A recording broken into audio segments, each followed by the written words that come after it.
Assalamualaikum warahmatullahi wabarakatuh. Beberapa minggu yang lalu kita telah membahas decision tree, naive Bayes, KNN, dan kita sekarang masuk ke support vector machine. Dan kita akan menggunakan untuk regresi. Jadi nyebutnya support vector machine regression atau yang singkat SVR. SVM ini sangat cocok untuk kasus dimensi yang besar ya. Dimensi itu maksudnya fiturnya banyak. Jadi kalau ada suatu data itu fieldnya banyak, lebih dari misalnya nilai A, nilai B, nilai C dan seterusnya, itu kalau untuk nilai mahasiswa misalnya. Sementara sampelnya itu nggak banyak gitu ya. Jadi untuk yang small data ya, bukan big data, ini cocok ya, support vector machine ya.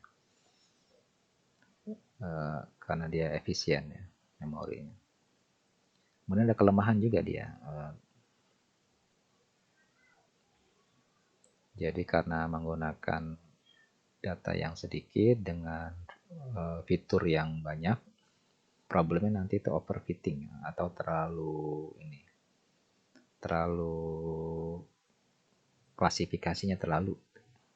Jadi kadang ketika dilatih bagus menggunakan data yang lain itu amburadul, jadi overfitting jadinya.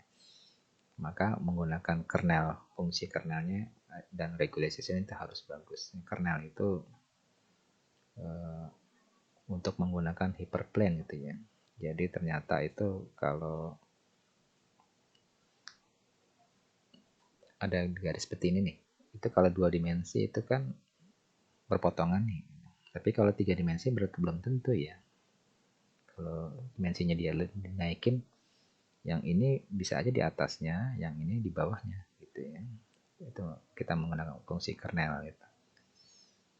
Kemudian kelemahan berikutnya, SVM itu nggak punya hasil kayak naive Bayes, misalnya positif. Itu positifnya berapa persen gitu ya. Confidence-nya gitu. Dia taunya positif aja atau negatif aja. Seperti itu ya. Kemudian untuk regresi, dia namanya itu support vector regression ya, SVR itu.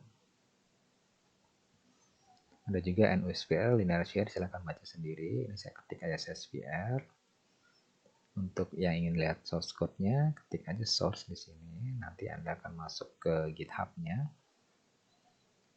Silahkan lihat ini kontributor-kontributornya nih.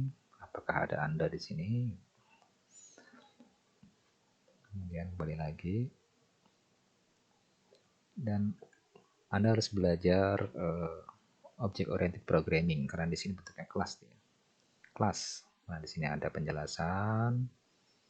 Kemudian biasanya di kelas itu ada atribut gitu kan. Kemudian ada metode. Metode itu ciri-cirinya seperti ini, def. Nah, def init itu konstruktor ya. Fungsi pertama yang membangkitkan suatu objek gitu. Di sini ada 2 garis bawah, itu standar ya. Kemudian di sini ada property, simbol ini berarti ini protected. Kalau masih bingung silahkan baca public, private, protected. Kalau protected itu underscore-nya 1, kalau private underscore-nya 2. Kemudian ada istilah super.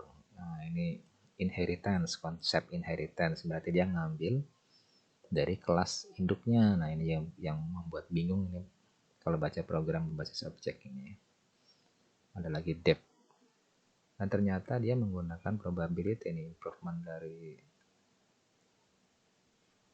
referensi ini ya. Ya, unik juga gitu.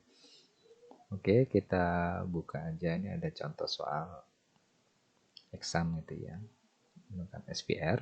Jadi untuk memprediksi COVID kasus sebaran gitu ya, kita klik aja ini.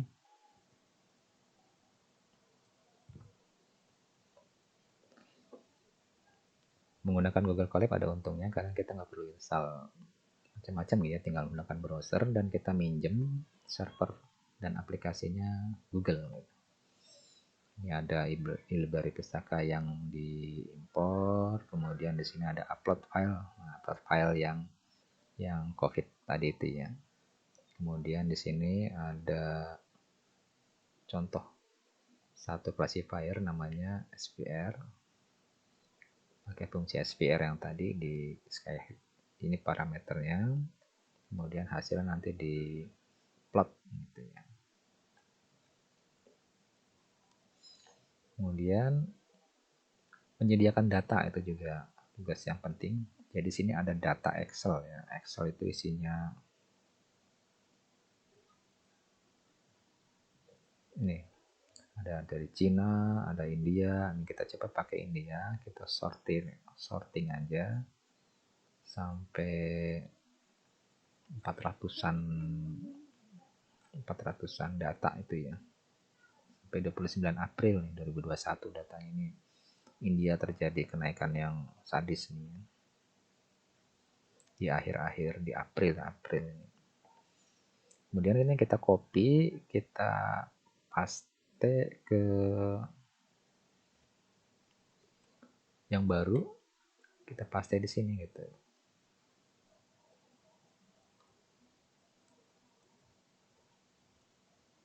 Nah, kita paste ini, dan ini kita anggapnya hari pertama gitu lah. Ini cuma penomoran doang sih. Terus kita turun sampai sekitar 456 data gitu ya. Ini udah setahun lebih ini berarti ya. Setahun kan 365 hari ya. Setahun lebih ini dari awal kenanya dia itu ya. Kemudian data ini disimpan. Nah, disimpannya itu hati-hati. Walaupun Excel bisa, tapi disarankan menggunakan CSV. Dan jangan lupa di bawahnya ini kita ganti koma delimited jadi CSV gitu ya. Jadi namanya dia terus CSV. Save. Nah, ada konfirmasi di sini gitu kan. Ini benar nih. Ada fasilitas Excel yang hilang kalau pakai CSV ya yes aja gitu karena kita hanya menggunakan baris dan kolom doang gitu. Dan kalau kita running nanti dia akan meminta upload file yang tadi itu ya. Nah, ini upload file, kemudian dia akan memproses. Ini cukup lama nih ya karena 400 atau setahun lebih untuk data itu ya. Ya nanti akan diplot data aslinya yang ini. Kemudian data prediksi. Data prediksinya itu data yang ini dibuat seperti fungsi baru gitu ya. Atau hasil dari ini ya. Fitting itu ya. Jadi kurva yang tadi ya seperti apa nanti. Namanya dibentuk berdasarkan polinomial derajat kedua. X kuadrat contohnya itu ya yang bentuknya apa itu kurva itu ya kurva. Kalau dimensi 3 itu kurvanya itu kayak huruf S gitu ya, S itu kurva 3. Kalau kurva kuadrat itu kan ini ya apa kuadrat gitu kan. Mirip eksponensial tapi enggak curam gitu ya. Dan hasilnya nanti itu ya seperti ini. Mana tadi ya?